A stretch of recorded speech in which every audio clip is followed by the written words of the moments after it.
What happens when a trusted family friend becomes a cold-blooded killer?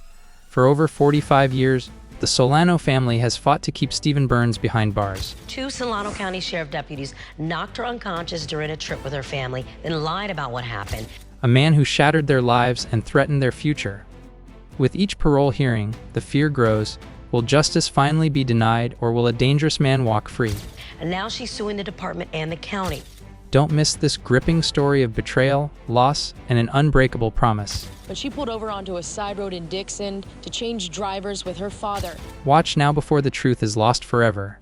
A sister's final promise. My dad passed away in 2013, but his last words still echo in my mind.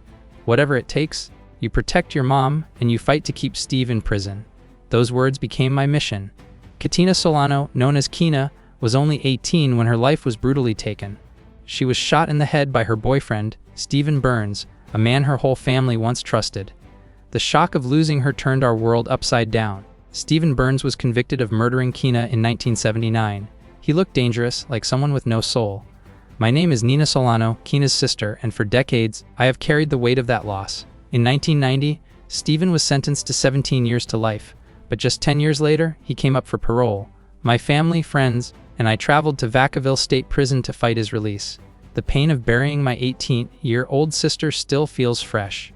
I remember closing Kina's casket and telling myself, this is the body bag of my daughter. This is what he did to her. After 46 years, the pain hasn't lessened. It's the fear of what could happen if Stephen gets out that keeps me fighting. Over the years, I've been to every parole hearing, 13 times now. Each hearing brings fear and hope. Some say Stephen has changed, but for me, it's not about vengeance. It's about protecting my family. Kina was a bright, kind soul. She had dreams of becoming a dentist and was just starting college. Losing her wasn't just losing a sister, it was losing a future. Her death shattered our family, but my father's final words guide me every day. I promise to protect my mom and fight for justice for Kina. No matter how long it takes, I will keep that promise. The killer next door. When Kina was just 14, the Burns family moved in across the street. Stephen Burns, the second oldest son, quickly became close to Kina. At first, he seemed like a big brother to me, someone I could trust.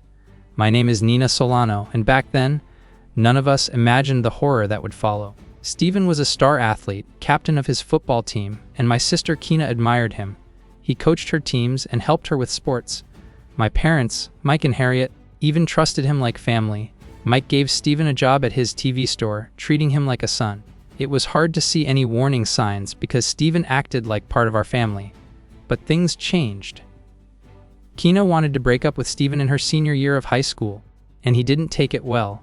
He started threatening her, saying if she left him, he would kill her. At the time, my sister and I didn't tell our parents. We thought he was just saying things out of anger. When Kina started college at the University of the Pacific, she believed she had left Stephen behind.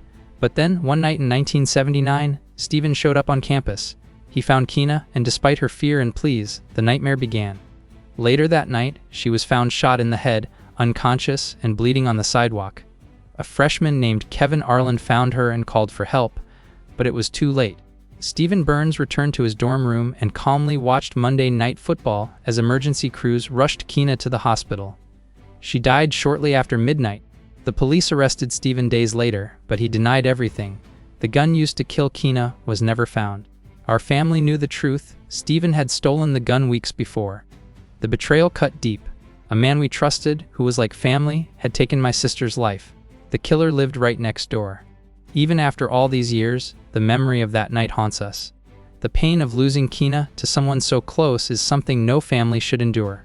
But our fight to keep Stephen behind bars continues, because the killer next door is still a danger. A family's endless fight after Kina's murder. Our family's life was shattered forever.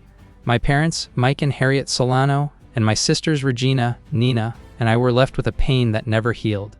But we also faced something even harder, a long, relentless battle to keep Stephen Burns behind bars. Stephen was sentenced to 17 years to life for Kina's murder in 1990. We thought that meant he would never walk free. But just 10 years later, Stephen came up for parole. That was the start of a decades-long fight for justice and safety. Every parole hearing felt like reliving the nightmare. We traveled again and again to Vacaville State Prison, sometimes with a bus full of supporters. At each hearing, we faced the fear that Stephen might be released, despite the danger he posed. For 46 years, the pain of Keena's death has not lessened. Every time Stephen comes up for parole, my family shows up. We stand together, not just for Keena, but for all victims who deserve justice. My dad's last words pushed me forward: protect your mom and fight to keep Steve in prison. My sister Nina was so affected by the trial that she became a prosecutor, focusing on domestic violence cases. Harriet, my mom, founded Crime Victims United to help victims have a stronger voice.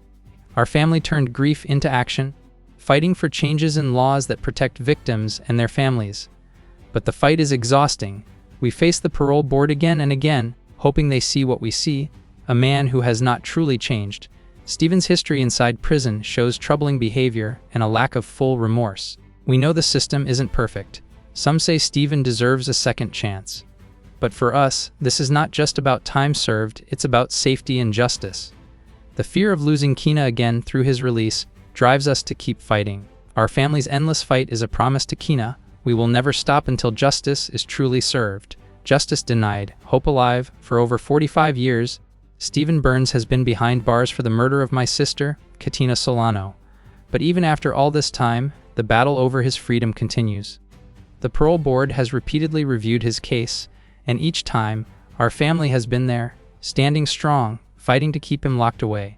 Stephen has tried many times to convince the parole board that he has changed. He has earned a college degree, taken anger management classes, and worked with hospice patients. Some believe that with age, violent criminals like Stephen age out of crime and deserve a second chance. But to us, the Solaros, nothing has erased the fear or the pain. He has admitted to shooting Keena, saying he snapped when she rejected him.